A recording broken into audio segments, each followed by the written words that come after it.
حضرت زکریا کمرے میں کھانا لے کر آئے تو آپ نے کمرے میں فروٹ دیکھا. کیا دیکھا؟ فروٹ، جسے کہتے ہیں پھل.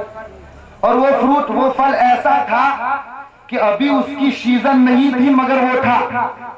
مثال کی طور پر ابھی آم کا سیزن نہ ہو مگر ہم آم کھائے، اسے کہتے بے موسم کا پھل.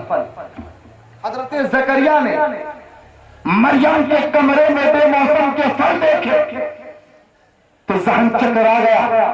تھوڑی دیر کے لیے سوچ و وچار میں کھو ہو گئے کہ میرے علاوہ مریم کے کمرے میں تو کوئی نہیں آتا. اب تو مریم جوان ہے، کون شخص آیا ہوگا جو یہاں فروٹ رکھ کر گیا ہے؟ کون آیا ہوگا جو بے موسم کے پھل دے کر گیا ہے؟ ابھی جس کا موسم نہیں وہ پھل. حضرت زکریا کے ذہن میں نہ جانے کیسے کیسی وچار آنے لگے. جیسے ہی مریم کمرے میں داخل ہوئی، حضرت زکریا نے حضرت مریم سے پوچھا، اے مریم، تیرے کمرے میں میرے علاوہ کوئی نہیں آتا، تو پھر یہ بے موسم کے پھل تیرے کمرے میں کہاں سے آئے؟ کس نے لا کر دیے؟ حضرت مریم نے حضرت زکریا کی بارگاہ میں مؤدبانہ عرض کیا، اے اللہ کے نبی، اے میرے خالو، اے حضور، یہ موسم جو ان کا نہیں ہے، جس سے بے موسم کا کہتے ہیں، کہ سرکار یہ کسی انسان نے نہیں، اللہ نے عطا فرمائے. کسی انسان نے نہیں، رب نے دیا ہے، رب نے عطا فرمائے. حضرت زکریا کا ذہن اور چکرا گیا. اے مریم، اللہ نے دیے، یہ کیسے ہو سکتا ہے؟ کہا حضور ہاں رب نے عطا فرمایا. تب حضرت زکریا کے ذہن میں اور بات آئی کہ مولا کے گھر کی یہ خدمت کرتی ہے تو مولا اس کی خدمت کر رہا ہے، مولا اسے عطا فرما رہا ہے. اب دیکھیے، جب دوسرے روز حضرت زکریا علیہ السلام جب ان کا ٹفن لے کر چلنے لگے تو دماغ میں ایک اور بات آئی، جو اللہ اپنی بندی مریم کو بے موسم کا پھل دے سکتا ہے، میں اس اللہ سے جب سوال کروں، اس سے جب دعا کروں مریم کے وسیلے سے، اس کی جگہ کے وسیلے سے، تو کیا اللہ مجھے بے موسم کی اولاد نہ دے گا؟ مجھے بے موسم کی اولاد نہ دے گا؟ حضرت زکریا نے جب یہ اپنا ذہن بنایا، جیسے ہی کھانا لے کر مریم کی بارگاہ میں پہنچے، حضرت مریم تو اللہ کے گھر کی خدمت میں تھی. جہاں مریم کمرے میں ایک گوشے میں عبادت کیا کرتی تھی، مصلی بچھا کر خدا کو سجدہ کیا کرتی تھی، اس جگہ پر حضرت زکریا کھڑے ہو گئے. اس جگہ پر حضرت زکریا اللہ کی بارگاہ میں کھڑے ہو گئے، نماز کو مکمل کیا اور ہاتھوں کو اٹھا دیا. مولا، آج میری عمر سن 80 کو پہنچ گئی، میری عمر جس میں اولاد نہیں ہو سکتی، مگر مولا تو تو علی کل شیء قدیر ہے، تو تو ہر چیز پر قادر ہے. مولا تو کہے کن فیکون نظر آئے، تو کہے ہو جا تو وہ چیز بنتی نظر آئے. اے مولا، آج مجھ میں وہ پاور تو نہیں ہے کہ اولاد پیدا کر سکوں، مگر تجھ میں وہ پاور ہے کہ عطا کر دے، تجھ میں وہ پاور ہے کہ مجھے دے دے. آج تیری بارگاہ میں زکریا مریم کو وسیلہ بنا کر عرض کرتا ہے، مولا مریم کی اس جگہ کے وسیلے سے مجھے بیٹا عطا فرما دے، مجھے بیٹا عطا فرما دے، مجھے بیٹا عطا فرما دے. تو ابھی ارشاد فرماتا ہے، فبشرناہ بغلام علیم، ہم نے ان کو حلیم بیٹا عطا فرمایا.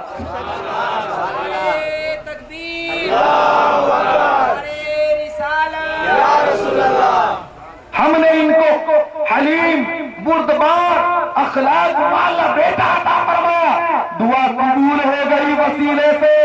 حضرت زکریا جب اپنی عورت سے ملے، اپنی عورت سے ہم بستر ہوئے، تو رب تبارک و تعالیٰ نے ایک نور کا چراغ عطا فرمایا جس سے دنیا میں یحییٰ کے خطاب سے. تو ان کے وسیلوں سے دعائیں قبول ہوتی ہے. تو مجھے کہنے میں دیا جائے، ایک نبی جب ولی کو وسیلہ بنا سکتا ہے، ایک نبی، دیکھیے نبی کا مقام ولی سے بڑا ہے. نبی کا مقام ولیوں سے بڑا. کل کوئی یہ نہ کہے کہ حضرت زکریا تو نبی تھے خود ہی دعا کر لیتے, اور نبی کی دعا تو مستجاب الدعوات, ایسی دعا جو کبھی رد نہ ہو, اور نبیوں میں نبیوں کے تاجدار کی دعا تو اس سے افضل و اعلیٰ, جسے بریلی کا تاجدار ڈنکے کی چوٹ پر جو کہتا نظر آئے, اجابت کا صحرا عنایت کا جو ہے, اجابت کا صحرا عنایت کا جو ہے, دلہن بن کے نکلی دعائے محمد, اجابت نے جھک کر گلے سے لگایا بڑی ناز سے جب دعائے محمد. تو نبیوں کی دعا ایسی جو کبھی رد نہیں ہوتی, جو کبھی فیل نہیں ہوتی. مگر زکریا نے اس کے باوجود مریم کو کیوں وسیلہ بنایا؟ تو سنو ان عقل کے اندھوں کو بتانے کے لیے کہ عقل کے اندھوں نبیوں کے وسیلوں کا انکار نہ کرنا, سردار احمد سردار پیر کی ولایت کا انکار نہ کرنا, ان کی کرامتوں کا انکار نہ کرنا, ان کے پاور کا انکار نہ کرنا, ان کی ہستی کا انکار نہ کرنا. یہ ایسی مقدس ذات ہے جب ان کی بارگاہ میں آیا جاتا ہے تو اللہ دعاؤں کو قبول فرماتا نظر. زکریا نے بتا دیا میں نبی ہو کر ولی کے وسیلے سے دعا کرتا ہوں, تا قیامت تک آنے والے لوگوں کو باخبر کر دیا. اے اللہ عوام الناس, اے اللہ کی مخلوق سنو, ولیوں کو وسیلہ بنانا یہ زکریا کی سنت ہے. کل کوئی یہ کہے وسیلہ کیوں بناتے ہو, وسیلہ کیوں بناتے ہو, تو انہیں میرا داخلہ دے دینا, انہیں میری مثال دے دینا کہ جب نبی وسیلہ بنا سکتا ہے تو امتی کیوں نہ بنائے, امتی کیوں نہ بنائے. آج اس لیے ہم ان کے وسیلے سے دعا مانگتے. آج اس محسانہ میں کتنے مکان ایسے ہوں گے جو ان کی دعاؤں سے چل رہے ہیں, ان کی دعاؤں سے جس کی نیا پار ہو گئی سمجھ لو یہ خیویہ ہے. کیا ہے سمجھتے ہیں؟ کشتی چلانے والا, ہماری ڈوبی ہوئی نیا کو پار کرانے والا. میں سب کا تجربہ تو نہیں جانتا, بس ہمارے صدیق بھائی جو یہاں تک مجھے پہنچائے انہوں نے خود کہا ہے کہ جب میں بچپنے سے تھا تب سے میں یہاں آ رہا. تب مجھے بتاؤ یہ ایک کا عالم ہے, یہاں کا عالم کیا ہوگا؟ لوگ تو روزانہ آتے ہوں گے. آیا کرو, ایسی بارگاہ قسمت والوں کو نصیب ہوا کرتی ہے. مجھ سے پوچھو جب میں دارالعلوم میں پڑھ رہا تھا تب میرا داتار آیا, لیکن آج یہاں آیا تو سرکار نے اشارہ وہاں کا کر دیا. الحمدللہ ان کی دعاؤں سے وہاں پہنچ کر آیا. پتا کیا چلا کہ تم بہت دور ہو, کبھی کبھی آنا مگر محروم نہ لوٹایا جائے گا, محروم نہ لوٹایا جائے گا. یہ تو یہی ہوا حضور, جب تک بکا نہ تھا تو کوئی پوچھتا نہ تھا, تم نے خرید کر مجھے انمول کر دیا, نے خرید کر مجھے انمول کر دیا. آج یہ پاور اگر آیا ہے تو ولی کے صدقے میں آیا. ان کے وسیلے سے بہت کچھ ملتا ہے, مگر کشکول بھی اچھا ہونا چاہیے, کشکول بھی بہتر ہونا چاہیے. پھر ایسا نہیں کہ کشکول کانا لے کر آ جائے, سوراخ والا حضرت نے جو دیا وہ زمین پر گر جائے. ایسا نہیں پیارو, دل سے مانگو. 10 روپے کا پھول چڑھایا, کروڑوں کا نہ مانگو. ہوتا ہے نا, سنی کا عقیدہ بہت کمزور ہے. آج کہتے ہیں ہم ایمان والے, ایمان والے, مگر حضرت 5% بھی ہمارے سنیوں میں ایمان والی بات نہیں, 5% بھی ایمان کی بات نہیں. ایماندار تو ہے مگر ایمانداری بالکل نہیں.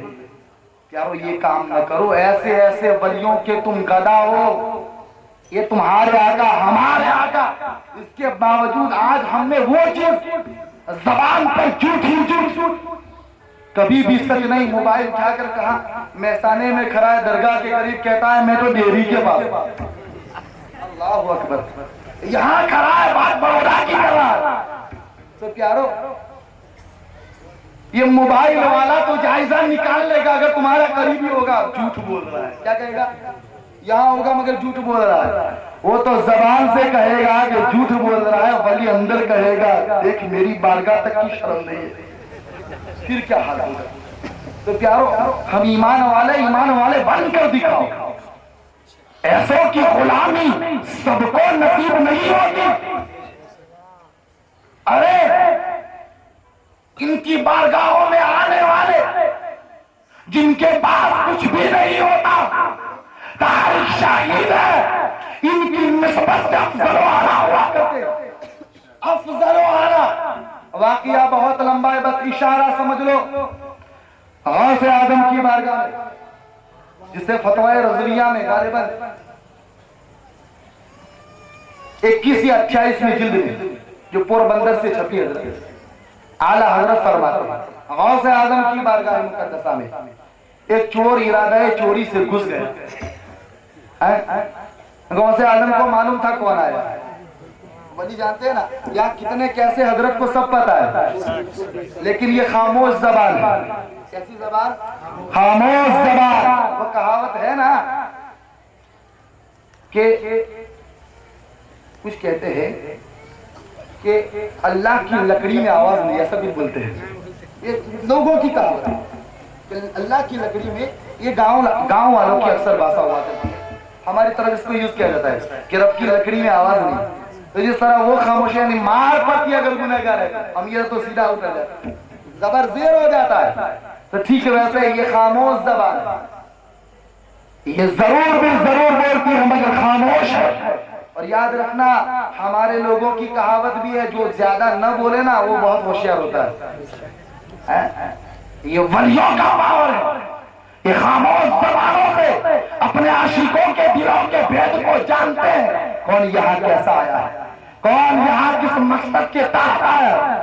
تو پیارو ان کی بارگاہ، ایسی بارگاہ غوث اعظم رضی اللہ تعالیٰ، آپ کو معلوم تھا ایک چور گھسا ارادہ چوری کی نیت سے، چوری تو کر لی، اب جا رہا ہے تو دروازہ مل نہیں رہا، کیسے جائے؟ سوچ میں پڑ گیا نا، آیا تھا دروازے سب کیسے جاؤں،